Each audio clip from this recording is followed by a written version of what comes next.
Lagi dalam program Suara Jakarta edisi hari ini Jumat 6 September 2019, saya Sela Wangkar akan bersama Anda dalam 1 jam ke depan. Dan pada malam hari ini kita akan membahas topik yang sungguh istimewa, yaitu mengenai wacana pemekaran wilayah DKI Jakarta dengan tamu-tamu yang juga istimewa pada malam hari ini. Langsung saja kita kenalkan, yang pertama di samping saya dengan Bapak Oswar Muazzin Mungkasa. Beliau adalah Deputi Gubernur Tata Ruang dan Lingkungan Hidup DKI Jakarta. Selamat malam Pak Oswar.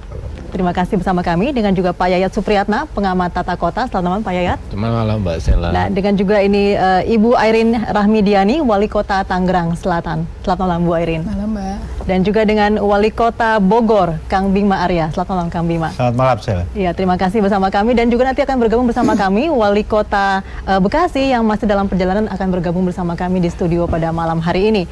Baik, kita akan bahas mengenai wacana pemekaran wilayah DKI Jakarta. Apakah nanti rencana ini akan menjadi kenyataan dan apakah tahap-tahap yang akan dilalui dalam wacana pemekaran DKI Jakarta ini?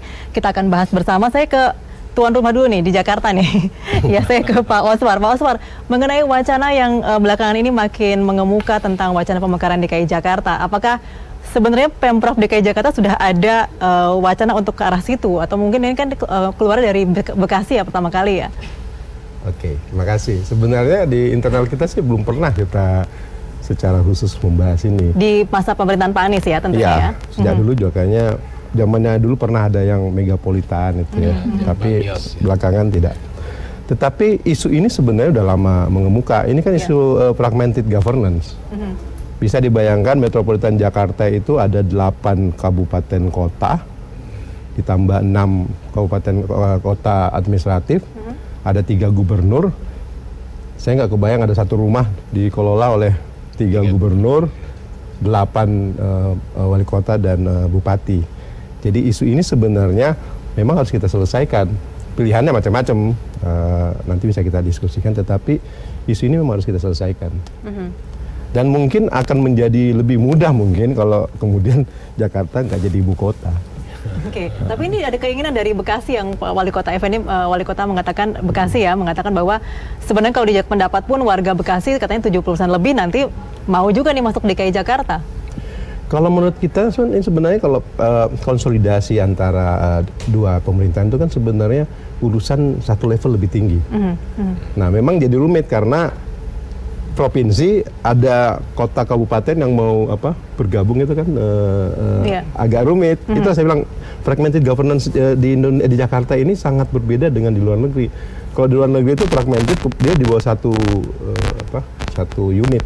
Kalau kita kan ada 3 unit. Jadi kalau kita mau bicarakan ini kan harus bicara ke gubernurnya juga, harus bicara ke wali kotanya juga, belum bicara ke pemerintah pusat. Oke, Kang Yayat sendiri, apakah ada urgensi untuk bisa jadi satu nih Jakarta dengan wilayah-wilayah sekitarnya? Saya ingat tahun 2014 kami itu diminta oleh DPD RI untuk membuat rancangan undang-undang pengelolaan terpadu Jabodetabek pada waktu itu. Ada 5 fungsi sebetulnya waktu itu ide untuk disinergikan, yaitu tata ruang, perumahan permukiman, transportasi, lingkungan, sama sumber daya air, karena terkait dengan persoalan banjir dan sebagainya. Tapi pada waktu itu ada perdebatan karena kita tidak mengenal namanya desentralisasi fungsional. Ketika semua urusan itu diserahkan kepada satu badan, pertanyaannya apakah BKSP atau badan apa? Yang kita kenal kan desentralisasi teritorial, ketika semua fungsi habis dibagi kepada provinsi, kabupaten, dan kota. Nah, pertanyaannya sebetulnya wacana ini sudah lama ada, dan secara fungsional pun Jakarta dengan sekitarnya udah menyatu. Jadi orang Bekasi kadang-kadang harus diakui sebagian besar, kalau kata Pak Wali Kota, Bekasi itu siang hari sepi karena warganya kerja di Jakarta. Demikian juga Bogor, Tangerang. Bahkan yang menarik, data-data terbaru dari IPM-nya Jawa Barat maupun Banten itu menunjukkan bahwa kota-kota di sekitar Jakarta itu IPM-nya cukup tinggi. Tangsel tertinggi di Banten, kemudian Bekasi, Depok, Bogor. Karena ternyata hampir sebagian besar warga itu bekerja di ibu kota dan daya belinya mendongkrak tingkat indeks pembangunan manusia di setiap wilayah. Ya, apalagi kalau nanti ada Badan Pengelola Transportasi Jabodetabek yang mengintegrasikan secara fungsional, itu lebih cepat lagi. Pertanyaannya kan bagaimana sebetulnya mendudukkan metropolitan sekitar Jakarta. Kalau saya berani mengatakan Jakarta itu metropolitan yang mandiri, sementara tetangga kiri kanannya metropolitan setengah hati, Pak. Karena persoalannya urusannya metropolitan tapi fiskalnya terbatas. Sebagian kewenangannya ada di provinsi. Nah ini PR paling menarik nih kalau digabungkan itu. Iya, saya ke Bu Erin nih, tadi mengenai tadi setengah tadi katanya Kang Yayat ya. Itu memang dirasakan oleh Tangerang Selatan, terutama tadi masalah pendapatan mungkin seperti itu. Jumlah urusan. Gini, kalau Tangerang Selatan daerah wilayah baru, Ya. baru dimekarkan tahun 2008 dari Kabupaten Tangerang, dan termasuk daerah yang alhamdulillah berhasil dibandingkan dengan daerah otonom yang dihasilkan pada saat tahun 2008. Kemandirian itu ada gitu. Jadi fungsi kita kan bagaimana melihat tujuan dari pemekaran wilayah. Nah, yang saya ceritakan kalau Tangerang Selatan dimekarkan dari Kabupaten Induk, mempermudah pelayanan publik, meningkatkan daya saing daerah, tentunya meningkatkan kesejahteraan masyarakat, dan juga memperpendek jalur birokrasi dan yang lainnya. Itu yang terjadi di Tangerang Selatan. Nah, persoalannya sekarang ini kan Tangerang Selatan berbatasan langsung dengan DKI Jakarta, yang kita adalah bagian dari Provinsi Banten. Dan selama ini saya melihat komunikasi juga sudah sangat baik. Kuncinya di komunikasi aja, Mbak. Kewenangan mau dibagi tadi yang Pak Yayat bilang desentralisasi fungsional atau yang lain, tapi kalau misalnya nggak ada komunikasi percuma juga. Jadi menurut saya kuncinya adalah komunikasi dan melihat skala prioritas seperti apa. Alhamdulillah selama ini juga DKI baik ya komunikasinya ya, tinggal diintensifkan saja dengan pelaksanaan gitu, Mbak. Jadi nggak hanya kumpul bertemu, kita punya ya BKSP Jabodetabek Jabur ya Pak ya. Yang sekarang kita lagi dibahas tentang misalnya soal polusi udara yang terjadi di Jakarta, yang kerjasamanya dengan kita daerah, karena kan tidak mungkin karena transportasi kan datangnya dari luar Jakarta. Tapi nggak cukup di situ saja, harus ada aksi setelah itu apa, program kegiatan plus pembiayaannya seperti apa. Terima kasih DKI sudah ngasih di tahun berapa ya, saya lupa, kasih 7 pada zaman Pak Ahok ya waktu itu, kasih anggaran 70 miliar. Nyata, real konkret waktu itu. Kita bangun terminal Pondok Cabe karena terminal Lebak Bulus jadi terminal MRT. Sempat ramai kan waktu itu ada demo dan yang lainnya. Yuk kita bantu bareng-bareng sama-sama karena MRT penting buat DKI Jakarta dan sekitarnya. Juga ada tandon yang kita bangun karena persoalan banjir yang terjadi di wilayah yang di wilayah Jakarta kan dari atas dari kita dulu dan yang lainnya. Nah ini ya Pak, mungkin mohon izin, mohon saran apa yang sudah baik untuk dikembangkan, tidak hanya kita bertemu, bersilaturahmi, berbicara, tapi ada program konkret nyata yang bisa saling membantu satu sama lain. Karena masyarakat itu kan masyarakat Indonesia, tidak bisa terkotak-kotakan, saya masyarakat Tangsel, saya masyarakat DKI. Nah, karena aturan saja yang membuat sehingga kami pemerintah kota tidak mampu untuk memberikan bantuan di luar masyarakat Tangerang Selatan. Tapi kalau regulasinya dibuat dan apalagi sekarang ada PP 28 2018 kerjasama antar daerah, itu sangat mungkin dilakukan. Oke, jadi Bu Erin kacamata saat ini belum perlu ada penggabungan ke DKI Jakarta karena selama ini yang sudah berjalan justru keadaan di Tangsel lebih baik begitu ketika sudah dimekarkan. Iya, dibandingkan pada saat sebelum dimekarkan dari Kabupaten Tangerang. Ada perpendek contoh misalnya dulu kalau kami harus jauh ke Tiga Raksa, padahal kan kita dekatnya hanya daerah Ciputat, Pamulang, Serpong, Pondok Aren, walaupun masih banyak hal yang harus dibenahin. Contoh kecil seperti itu.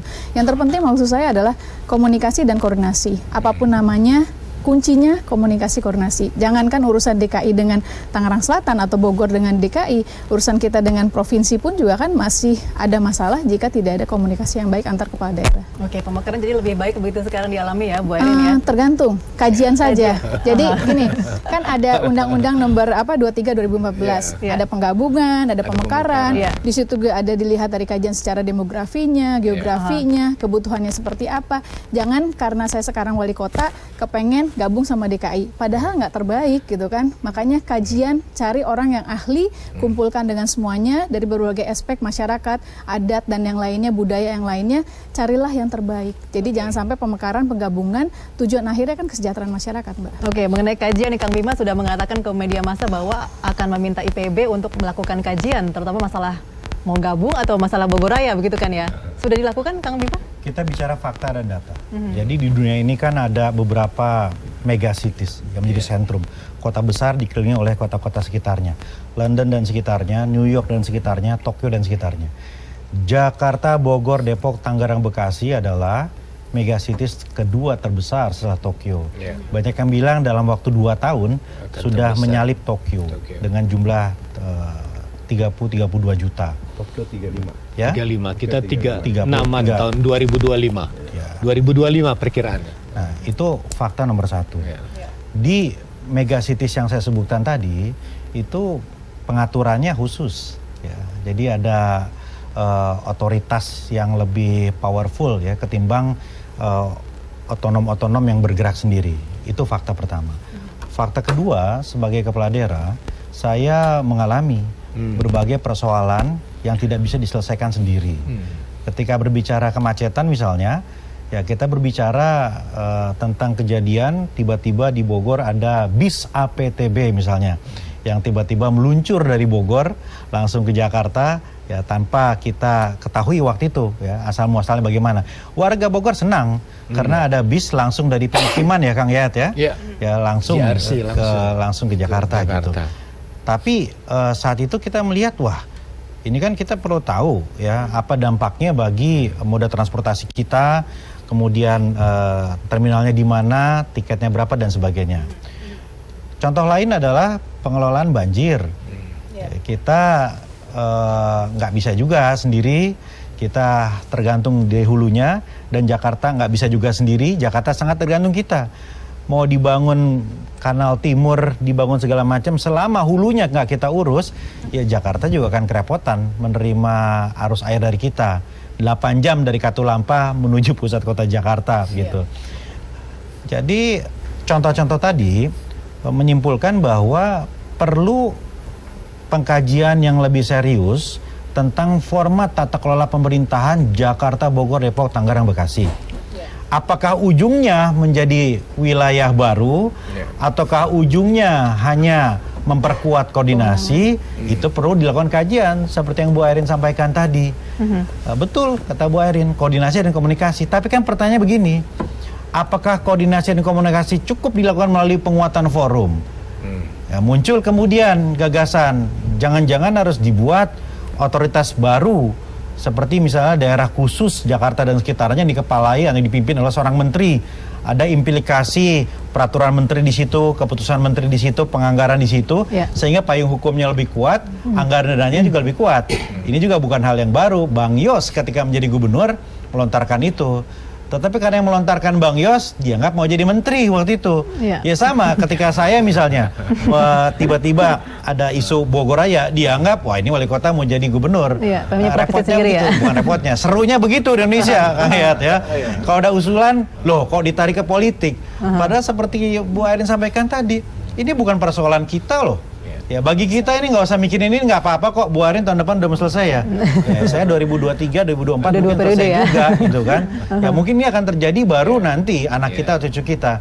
Tapi kan kita harus memikirkan ke depan. Ada rencana pembangunan jangka panjang yang akan kita rumuskan gitu. Nah sekarang Pemkot dengan IPB melakukan satu kajian. Jadi Pusat Perencanaan Pengembangan Wilayah di IPB melakukan kajian, ya akhir tahun Desember akan ada kajiannya.